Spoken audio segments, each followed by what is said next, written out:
Добрый день, приветствую вас сегодня на эфире.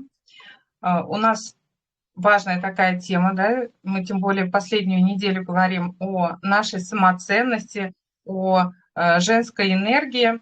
Вот, и поэтому сейчас как раз у нас очень актуальная тема для женщин, язык внешности, как научиться говорить без слов, да, чтобы мы могли отражать себя, транслировать, даже не говоря ничего, да, то есть не делать, да, просто мы начинаем с первого образа, да, нашего, то есть это наша первоначальная внешность.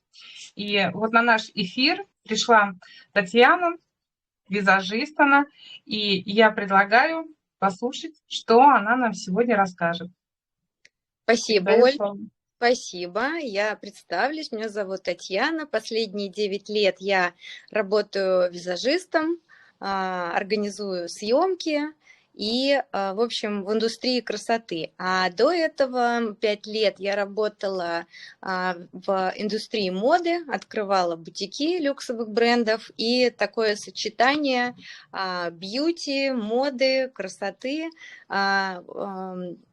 позволило мне сформировать навыки, когда я могу управлять образом женщины, своим образом, и использовать внешний вид как инструмент для достижения своих целей. Либо это экспертный образ, ты идешь на выступление, или ты идешь на съемку, что ты хочешь донести, как тебя воспримут, какие черты твоего характера считают, насколько будет виден твой, даже можно угадать сферу твоей деятельности, подсказать внешностью. Об этом я сегодня поподробнее расскажу.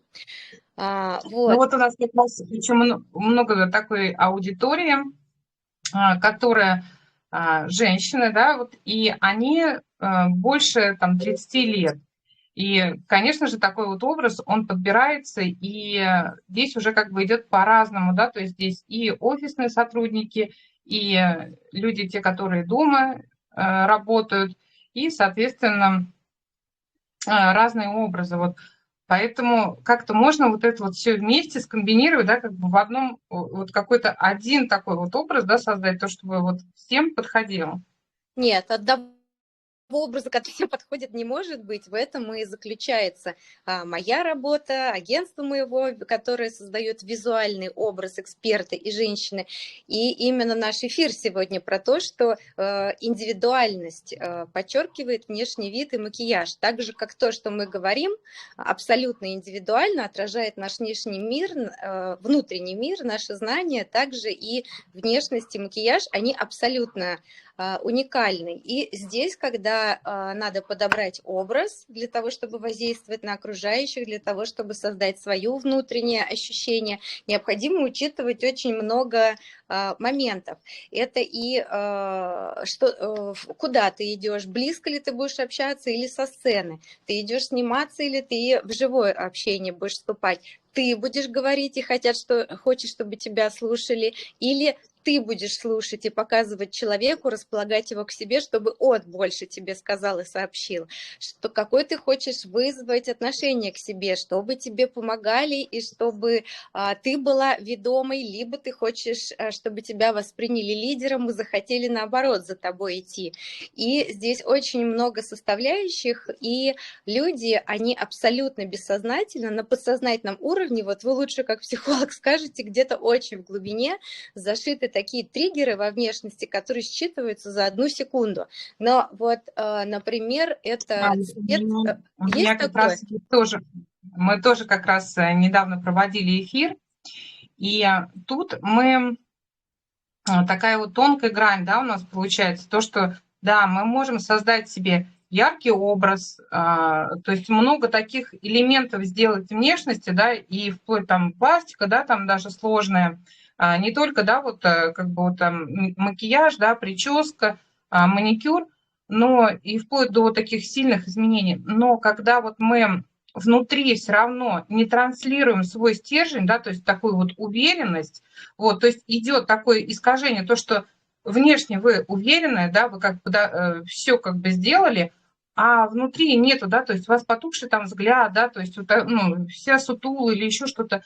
ну, мы тут этого не изменим, да, и поэтому здесь как раз и идет комплекс работы, да, то есть это с внутреннего, да, мы начинаем такого, как с внутреннего стержня, и вот когда как раз вот визажистом, да, человек, который занимается вот образом, когда вот именно он может подобрать вот эту оболочку, которая соответствует именно человеку, тогда, да, здесь получается общая целостная картина, и тогда уже, ну, тогда уже сопоставимо. То есть, а если мы просто оденем, как говорится, деловой костюм, ну, немножко будем некомпетентны, то тут будет несопоставимо, да, или наоборот, иногда там когда люди одеты очень простенько, начинают разговаривать, там образуется совершенно другое, и у тебя получается диссонанс. Кто перед тобой?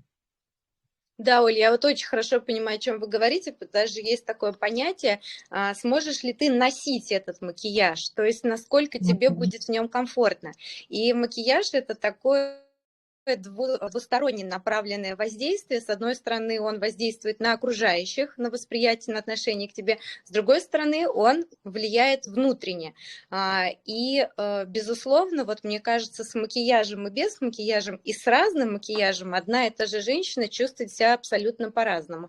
И еще раз подтвержу твои слова, что, безусловно, визажист должен почувствовать эту грань, насколько, ну, во-первых, понимать соответствие ситуации, а во-вторых, при общении с клиентом, узнавая его настроение, его пожелания в этот момент, именно выразить то, к чему он готов. То есть это будет и яркость макияжа, соответствующая интенсивность, и акценты, которые визажист расставит на лице. Это абсолютно точно. Если не соответствует внутреннему миру состоянию, это не будет носиться. У меня даже есть случаи такие, что вроде бы женщина, ну, обычной внешности, ничего такого, ну, супер красоты в ней нету. Но она с таким огнем каким-то внутри и с такой любовью к миру и принятием себя, что ты чуть-чуть ей там тон, волосы накрасил, и все, она уже красотка, у нее потому что и так горит все глаза, она уже и так, только чуть-чуть ты ее... Добавили изюминки. Да, а бывает, что приходит, ну, такая красавица, ну, это уже идеальная кожа, такие черты лица, такие волосы густые, но есть у нее недовольство, претензии к себе, неуверенность, еще что-то, и вот что ты ей не сделаешь, все равно вот будет как-то что-то не так. Вот это про соответствие внутреннего и внешнего. А я думала, может быть, у девочек дадим голос, спросим, есть ли разница между, когда они с макияжем и без мейка? Кто-то поделится? Так, у нас кто-то хочет что-нибудь сказать, присоединиться к нам в эфир? Ну, если никто, то у меня есть Понимаю. другое предложение. Ну, вот то, что мы обсуждаем, что, безусловно, внешность влияет, макияж однозначно влияет, потому что внешность – это 50 на 50. 50 – это одежда и внешний, общее тело человека, его одежда, и 50% – это прическа и макияж, лицо. Туда 50% внимания. И мы можем, например, посмотреть… Так, в чат, да, мне надо отправить картиночки, которые… Сейчас. Да, давайте. Сейчас я пойму, как это делать. Подожди, где у нас чат? Чат у нас мы давайте вот к этому посту, который к эфиру в канале. Сюда не сможем, да, вывести? Мгм. Не сможем. Ладно, давайте я тогда потом прикреплю к эфиру, да, если не можем. У нас чата нету, да, этого эфира. Чат, это вот который пост у нас идет, вот как раз Ага, хорошо. основной. И ну, можно как раз, да, все прикрепить, чтобы уже было понятно дальше, да, что у нас к чему, потому что мы к нему потом еще и ссылочку прикрепим, также, чтобы было понимание. И также, когда мы выложим уже прямой эфир, мы как раз продублируем вот эти картиночки, которые сейчас будут. Я вот хотела рассказать про основные маркеры во внешности, именно в макияже, в лице, которые вот подсознательно считывают люди. И вот, наверное, ты даже больше дополнишь, это вот очень глубинные какие-то инстинкты человека. Например, вот тон лица, кожа на лице. То есть я считаю, это одним из самых главных элементов макияжа и лица, то есть это тональное средство, которое мы наносим для тонирования лица. И что здесь, в чем здесь фишка? Что у нас, естественно, есть какие-то веночки вокруг глаз, потому что там тоньше кожи и больше туда сосудов подходит глазам. У нас есть естественные зоны, где покраснение есть на лице. Это есть у абсолютно всех людей. Но у нас есть такое давление индустрии красоты и визуального контента, который мы видим постоянно везде. И принято, что лицо должно быть ровным, гладким, с ровным тоном, с сиянием. И подсознательно человек воспринимает здоровый цвет кожи, ровный цвет кожи, как здорового человека, и к нему испытывает больше расположения. Потому что у нас инстинктивно заложено, что если человек болен или если он какой-то не такой, как все, значит, его лучше сторониться, с ним лучше не иметь дела. Я вот имею в виду прям про первые такие общинные инстинкты человеческие. Вот, и поэтому однозначно кожа и тон лица – это первый маркер, который считывает человек, и ты сообщаешь: я здоров, я ухожен, со мной все ок. Вот, и дальше хочу рассказать. Согласна, есть такая тема? Да. Есть. Мы тут еще тоже недавно эфир проводили с нутрициологом, но они еще также, да, говорят, но тут еще не все мы можем как бы закрыть косметикой, да, то есть тут уже идет, да, опять-таки комплекс, это не только там психология, да, но и также здоровый образ жизни, вот поэтому мы как бы, да, вот такой соединяем комплекс нашего, ну, как бы вот я, да, то есть что у нас идет, то есть насколько мы можем макияжем, да, прикрыть, то есть мы можем, да, вот внести изюминку, да, что-то там подкорректировать, но такие вот особо глобальные изменения, насколько мы можем там, да, безоперационно и без правильного образа жизни. Но, в принципе, с помощью макияжа любой женщине можно сделать минус 5 лет, это абсолютно точно. Но без здорового образа жизни вообще ничего не получится. Я общаюсь каждый день с женщинами, вижу их состояние их кожи, блеск их глаз, вообще количество энергии, которые в них есть. И однозначно здоровый образ жизни, но это неотъемлемая часть того, чтобы женщина выглядела хорошо, хоть с макияжем, хоть без. Но с макияжем еще лучше, еще минус 5 лет, но в принципе без ОЖИ это вообще невозможно. И да, и например, когда долгосрочно мы планируем какое-то важное мероприятие, или свадьбу, или выступление, или съемку фильма, то однозначно, ну, за месяц сладкое, соленое, высыпаться и так далее. За 3 дня, допустим, я вообще рекомендую там после 7 не кушать, на ночь воду не пьем, соленое, алкоголь. Очень хорошие рекомендации. Я, кстати, такого никогда не слышала, да, особенно когда вот начинаются праздничные там мероприятия, там новогодние, да, или еще что-то. Ну, вот надо прям себе на заметку взять. У меня есть целый список, который я высылаю. Я могу тоже оставить под нашим эфиром. То есть это вот 3 дня не кушать, не пить. За день до этого принять ванну с солью, она дренажный эффект. За 5-6 дней лимфомиазот, это гомеопатическое такое лимфодренажное средство, оно тоже хорошо очень убирает отеки. Ну и, соответственно, усиленное увлажнение. Масочки я там рекомендую, которые вот ты наносишь, кожа напитывается, и все это вместе, еще там несколько пунктов, и все это вместе работает хорошо вместе с макияжем. Да, вот. Все вместе. Здорово. Работает. Да, и вот про кожу я сказала. Дальше еще есть у нас брови, очень сильно влияют на наше лицо, и потому что они окружают глаза, и в принципе бровь создает выражение лица. И кроме того, на брови еще есть мода. И вот как ни странно... Очень актуальна тоже тема, и всегда болезненная такая, да, потому что как мы сами к себе перестраиваемся, и все время какие-то эксперименты у нас идут, то тонкие, то наоборот, там чуть ли не сросшиеся. Вот сейчас какой тренд, да, у нас получается на брови? На брови это спокойные, одинаковые ширины практически на всем продолжении бровь. Я, по-моему, сейчас даже где-то готовила листочек про бровь. Вот примерно вот такая вот бровь. Вот. Она, то есть, широкая на всем протяжении, у нее очень спокойный подъем, и вот эта пиковая точка, она максимально отнесена к краю внешнему, и она, в принципе, ее можно назвать спокойной, равномерной, широкой, с маленьким, небольшим, не сильно падающим кончиком.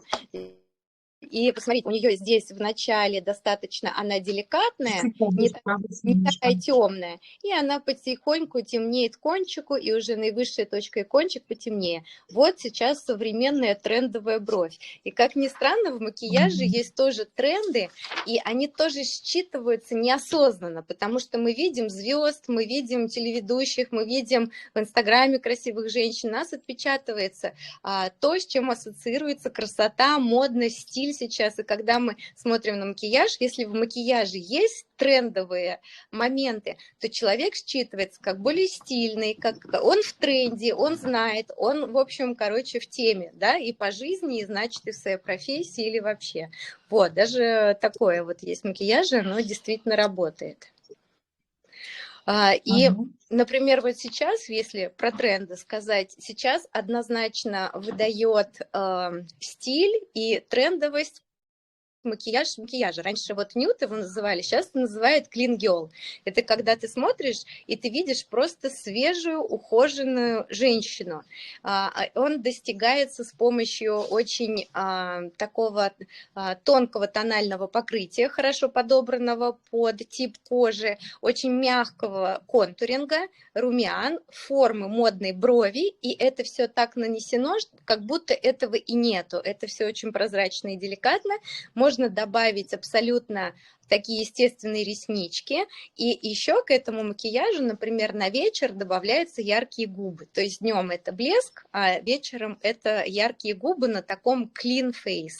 Вот это сейчас супер тренд, и очень много таких запросов, и действительно это смотрится очень так свежо, интересно, когда есть свежая кожа, такой румянец, красиво оформленные брови, реснички и вот губы, либо вечерние, либо дневные. Вот это тоже тренд, который скажет о вас, что вы в теме, как бы, не...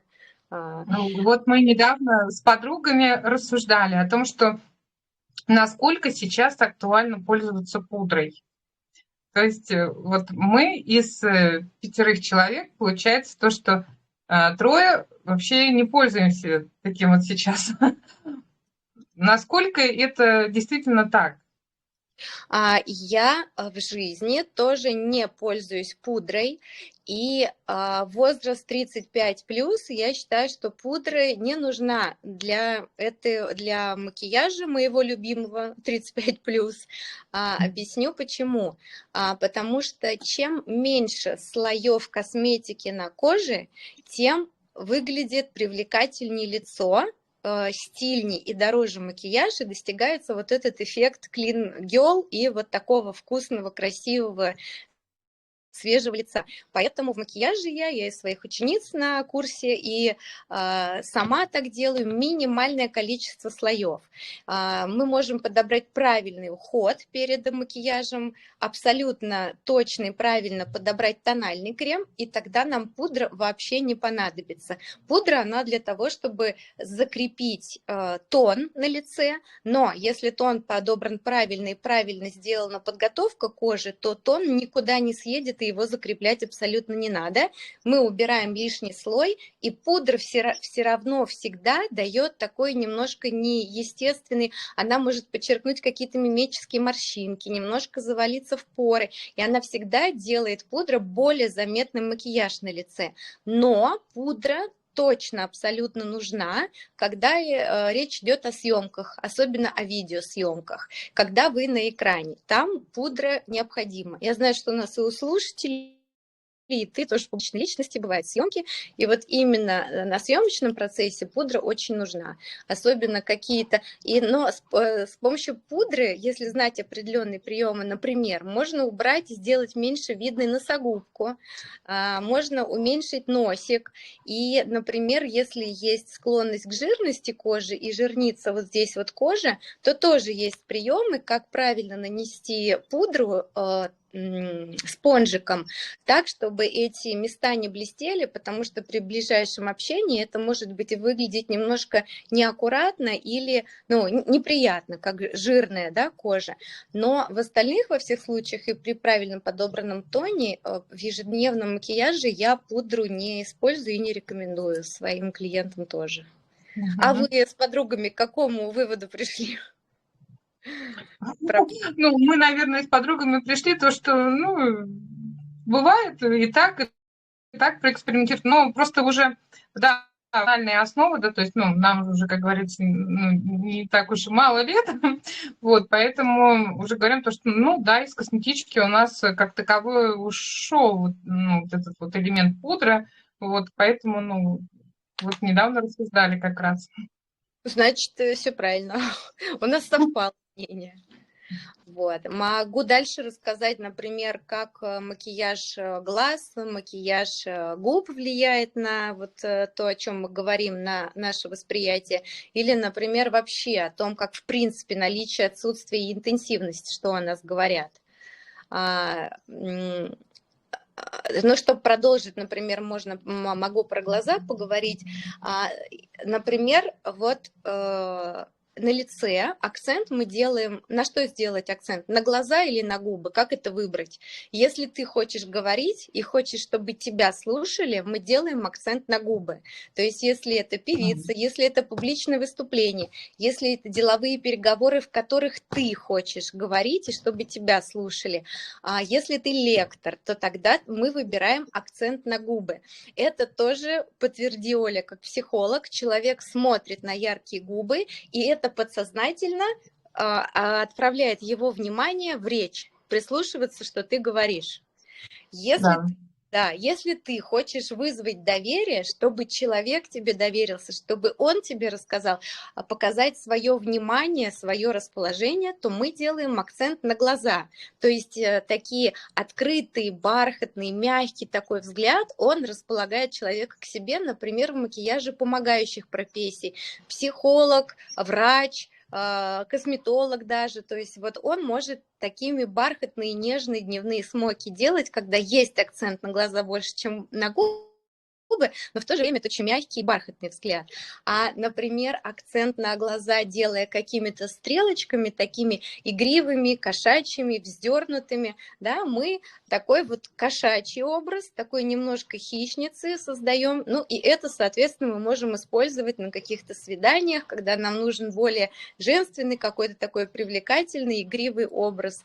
Вот, и что еще по глазам можно сказать? Ну и, соответственно, если это какие-то очень контрастные, темные смоки, то это тоже что-то такое роковое, привлекающее внимание глазам, уже что-то такое вечернее, экстравагантное больше, такое, в общем, что-то интересное, что ты хочешь к себе внимание привлечь и так далее. Например, если... Что, допустим, означают такие, я никак не могла себе никогда попробовать, это как черные тени. Черные тени это в основном, ну, используется для смоки, и они очень сложны в применении. И, например, во-первых, для черных смоки нужна просто идеальная кожа, белый выхолщенный холст для того, чтобы на нем нарисовать темные черные глаза. Иначе, если мы оставим какие-то покраснения, какие-то нюансы на лице вместе с черными вот этими смоки, это будет вообще крах и смотреться неопрятно. Во-вторых, смоки очень сложно носить при дневном освещении, потому что это очень контрастно, и это редко может быть красиво при ярком свете, это всегда на вечер, на приглушенный свет или на фотосессию. Это очень яркий контраст между лицом и глазами, очень сильно привлекает внимание глазам и создает такой вот тоже роковой какой-то образ, такой-то какой-то глэм-рок, это что-то такое протестующее, такое что-то очень самобытное, обращающее на себя внимание, вызывающее, вот. Но смоки, вот если мы говорим про наш любимый макияж 35+, это прямо очень сложно и очень редко, и я бы рекомендовала тоже только для съемок, не для жизни, потому что он очень сильно, смоки, проваливает внутрь глаз. И с возрастом у нас и так как бы есть, ну, такие моменты, когда глазки, ну, там, веки могут немножко уже быть более, да, активными, нижний, какой-то лишний объем может быть под веками, над веками, и черные смоки это максимально подчеркнут, и кроме того, он может осыпаться, черная тень очень часто осыпается, делая такие еще здесь пандовые штучки.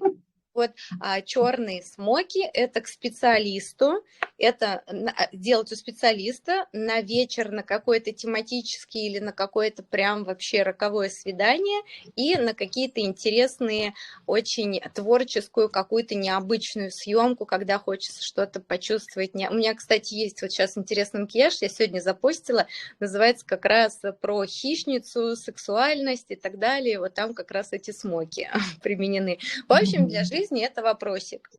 Я не могу Ага. себе сделать А как в обыкновенной жизни сделать роковой макияж? что? Как в обыкновенной жизни сделать роковой макияж? Для жизни, для вечера или дня роковой макияж. То есть мы говорим роковой, что мы имеем в виду? Что мы поражаем мужчину насмерть, да, правильно, с одного взгляда. Вот это роковой макияж. Да. Во-первых, это ресницы. 100%.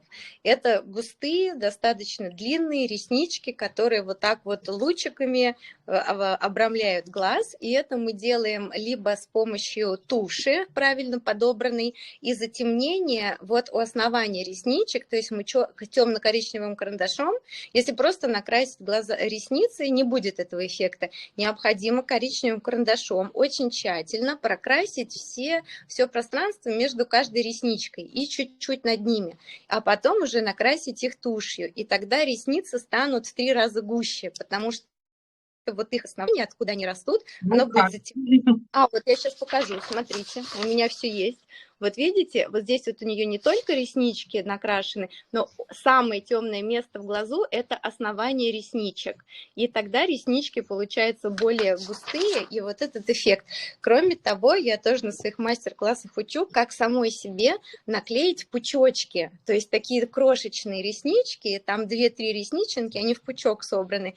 И ты себе в уголочек вот сюда буквально 3-4 реснички накладываешь, и получаются роковые вот эти вот бабочкины глазки и вот такие вот. В роковой макияж я бы еще отнесла контуринг, когда мы умеем делать себе контуринг и выделять определенным образом, структурировать свое лицо.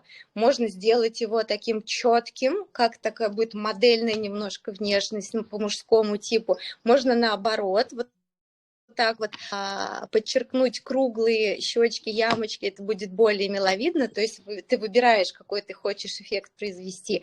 И, конечно, это акцент на губы. Если губы сами по себе небольшого размера, то тогда это больше про блеск, про ухоженность, про такую вкусность, как какой-то леденца такого, конфетки. Если повезло и губы красивой формы, пухлые, наполненные, то тогда, конечно, надо роскошествовать с яркой помадой, это тоже наповал.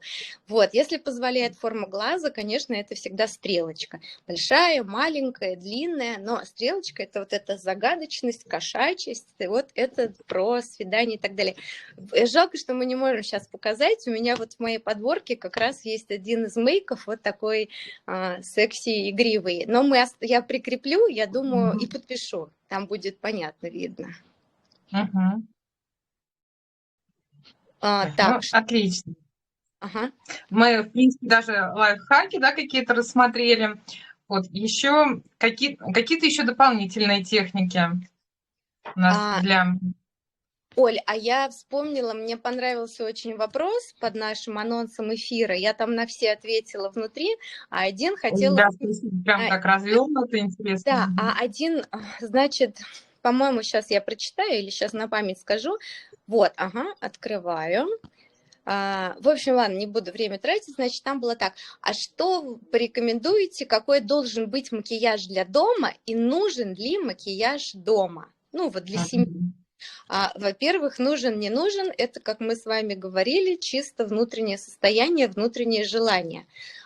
Но я считаю, что когда ты проводишь выходные со своими близкими, с мужем, с детьми, я не знаю, с мамой, с папой, с сестрой, с близкими друзьями, ну, в кругу семьи дома, то мне, например, приятно сделать людям вокруг себя тоже приятно, что возле них свежая, ухоженная женщина, которая сама себе нравится в зеркале и которая других тоже радует своим внешним видом. Но это чистые волосы, это какая-то прическа, и это, да, минимальный макияж. Он не должен быть с этими наклеенными ресничками или с черными смоки, но я люблю, чтобы женщины и я сама своей внешностью показали уважение к другим и желание, ну, как понравиться другим и принести с собой вот этот праздник, в том числе и благодаря своей внешности. И это тоже может быть очень простой, минимальный макияж, который при знании определенных техник, правил можно сделать там за 5-6 минут, но все-таки преобразиться и создать и себе, и окружающему настроение. Я знаю, что есть дни, когда ты ничего не хочешь, кто, как бы, и, пожалуйста, никто тебя заставить не может, это твое право. Но если есть настроение, я всегда за то, чтобы даже на выходных, и даже в семье, и даже дома что-то, в общем, позволить. Да, потому что, мне кажется, наше ну, да, вот наше такое вот женское начало, это мы даже вот, ну, многие, да, как бы считают то, что для кого-то там одеваются, наряжаются, там приводят себя в порядок, но вот по сути дела женщина, знаете, даже вот была приведена статистика, то, что увеличение грудей женщина делает не для мужчины, а для себя, да, для того, чтобы у нее красиво сидело платье. Вот, то есть вот основной вот этот позыв, да, который идет внешне, женщина, в принципе, она делает для себя, чтобы чувствовать себя более уверенно. Вот, и когда она действительно это понимает, говорит, да, то, что я это для себя, и она тогда уже это будет делать, вот именно то, что дома, да, в домашней обстановке. То есть она для себя, для своих домашних и будет транслировать себя всегда такой, вот, а не просто для каких-то избранных случаев. Ну, для избранных случаев, да, то есть, ну, это немножко другой макияж там или одежда, или еще что-нибудь. Но понимание о том, что она для себя это делает, и она в данном случае будет, ну, транслировать себя ухоженной там и жизнерадостной.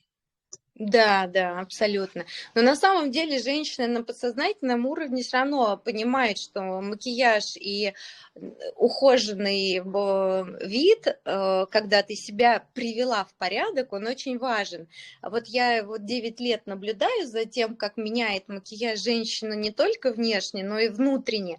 Вот на тех фотах, которые я размещу, там даже взгляд до и после макияжа разный. То есть, когда женщина видит себя с макияжем, она мы даже такое говорили: Тань, ты знаешь, я с макияжем, я так давно не красилась, но я себя узнала, какой я была там 10 лет назад, вот что я красивая, что у меня так глаза блестят. И я вспомнила про свою привлекательность. Я ощутила то чувство, которое я давно забыла. И это абсолютно другие глаза и другое выражение взгляда, и другая энергетика от женщины. И напоминать себе об этом и нравиться себе в зеркале, ну, любыми способами. Спорт, диета, улыбка, работа над внутренним состоянием, красивая прическа, подходящий макияж, красивая одежда. Ну, то есть мы же понимаем, что одежда может создать нам настроение. И если ты увидишь себя в одной одежде в зеркале и в другой, у тебя будет разное состояние. И макияж то же самое с прической. Это одежда для лица, для нашего. Вот. Мгм. И что-то еще такое интересное у меня было рассказать. Про то, что делать макияж или не делать. Количество макияжа на лице, оно тоже дает определенный посыл внешнему миру и отражает определенное состояние. Если женщина категорически вообще без макияжа, даже в той ситуации, когда он, по идее, предполагается, ну, допустим, если это какая-то встреча, бизнес-завтрак, какая-то такая, как сказать, официальная обстановка или деловая обстановка, и она вообще без макияжа пришла и там хвостик сделала без этого самого, то вообще это никак не умаляет ее профессиональных и так далее качеств, но это посыл к миру, что воспринимайте меня такой, как я есть. Я не согласна подчиняться общепринятым нормам, я вот выделяюсь тем, что я вот такая, как я есть, и вот я такой и буду. Вот такой посыл считывается, да. Если наоборот яркий макияж, женщина пришла, у нее яркие губы или вот такие там какие-то ресницы в 3 ряда наклеенные, то здесь 2 варианта. Я хочу привлечь к себе внимание, я необычная, смотрите на меня. Либо, если это очень выраженные гендерные признаки, ну то есть вот губы, там вот такие ресницы, это обратите на меня внимание как на женщину. Я очень красивая, я очень вот сексуальная, обратите на меня внимание как женщина. Соответственно, умеренный макияж, соответствующий ситуации, который, вот как мы говорили, освежающий, который это проявление уважения к окружающим. Я пришла к вам, я хорошо, опрятно, аккуратно выгляжу. Вот как интенсивность или наличие отсутствия макияжа говорит другим, что про нас. Но если, например, мы сделали синие стрелки или наклеили себе сюда звездочки, или у нас стрелка проведена с нижнего века, а не с верхнего, то есть то, что явно заставляет вот так посмотреть и присмотреться, ой, а что это? Или какие-то необычные аксессуары, слишком крупные или необычной форме.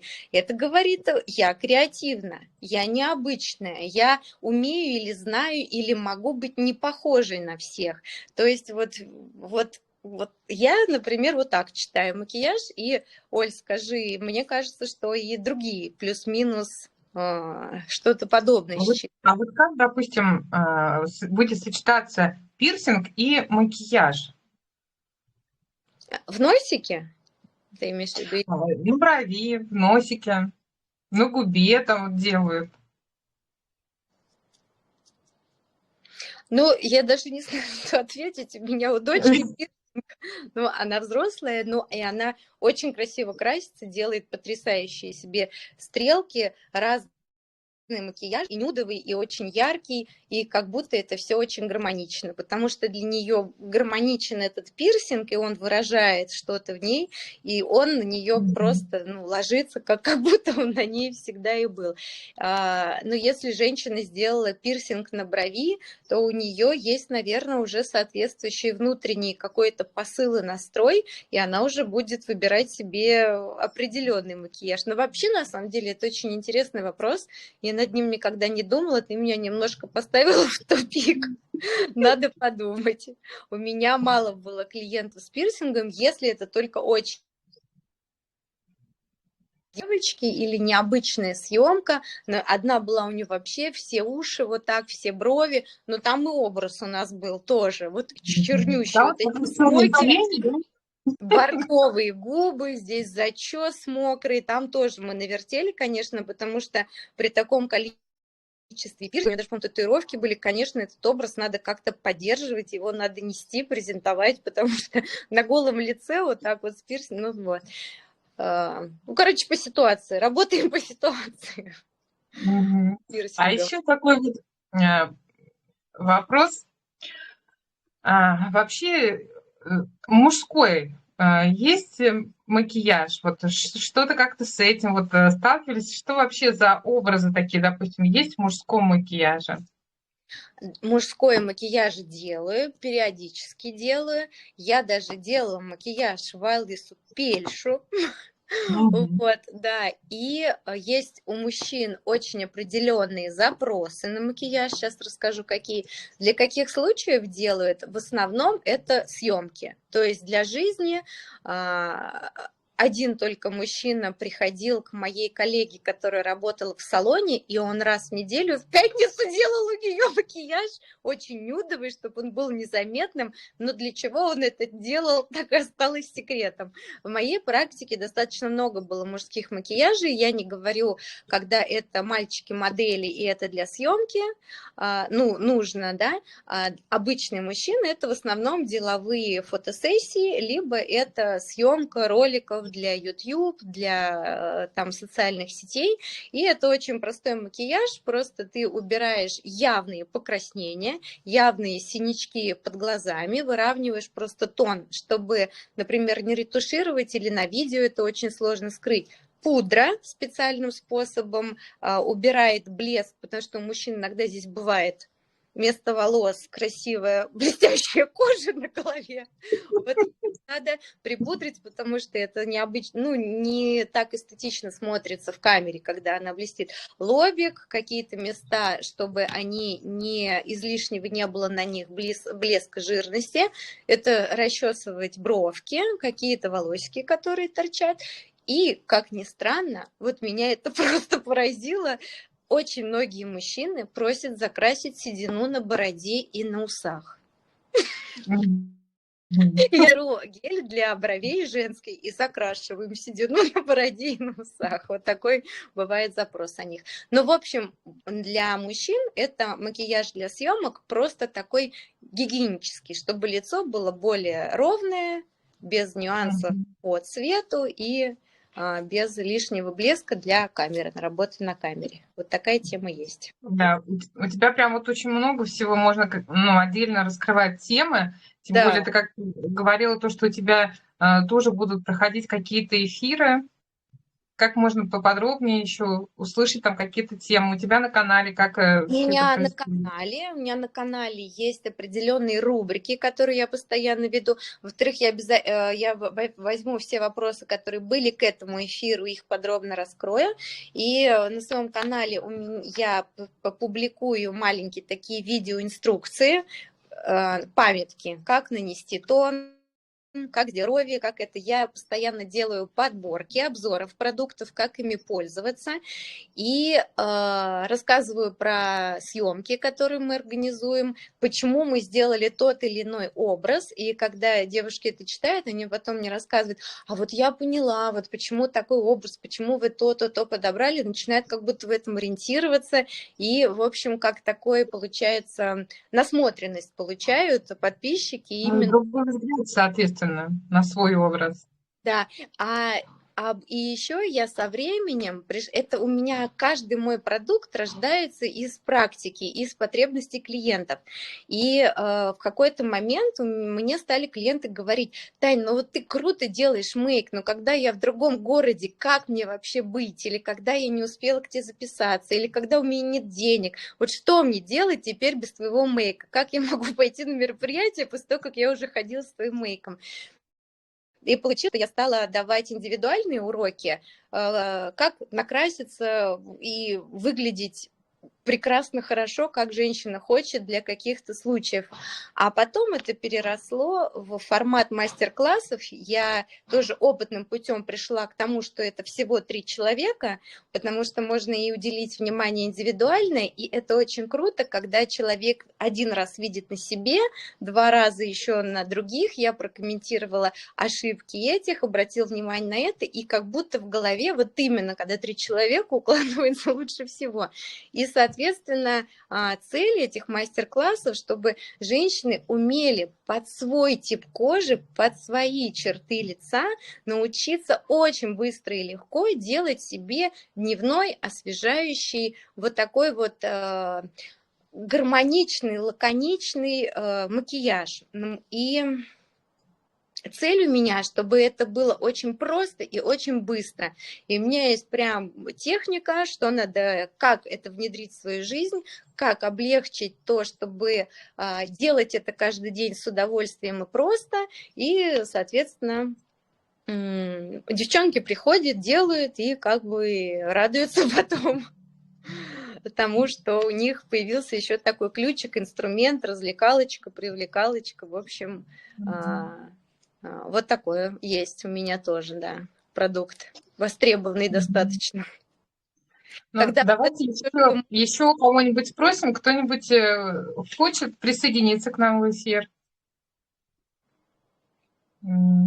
Нет, Да, да? можете рассказать, может, вы наблюдали в своей жизни, когда вы сделали какой-то необычный макияж или обычный, но очень красивый, и это как-то повлияло на ваш день или на вашу встречу или на восприятие вас. И наш вопрос еще остается, как чувствуете себя, есть ли разница с мейком или без мейка?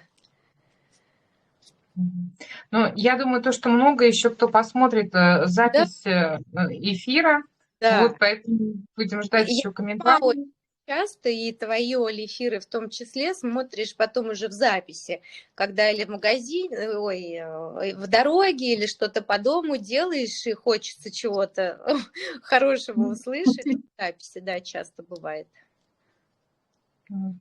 Татьяна, ну, я думаю, то, что можно нам закончить эфир, да, потому что уже время у нас поджимает. Я очень была рада, что вы пришли к нам на эфир.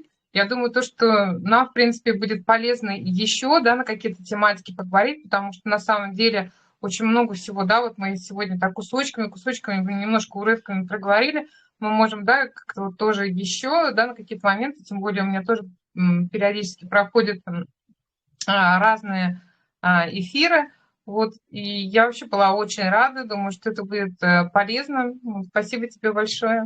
И тебе, Оль, спасибо, что пригласила, послушала, вопросы интересные позадавала. Все, тогда я свои подарочки всем отправлю, которые обещала, на вопросики все отвечу. И обязательно выложу вот эти фотографии до-после. И там была суть в том, чтобы сначала вы сказали 3 слова первые, которые к вам пришли на ум, когда вы увидели женщину до макияжа и прически. Потом смотрите ее с макияжем и прической, и какие вам тогда пришли 3 слова, и когда это сравниваешь, это очень прям отвечает на вопрос нашего эфира напрямую. Мгм. Спасибо, Оля. Спасибо, кто слушал, спасибо, кто посмотрит. Все, Да, спасибо, до свидания. счастливо.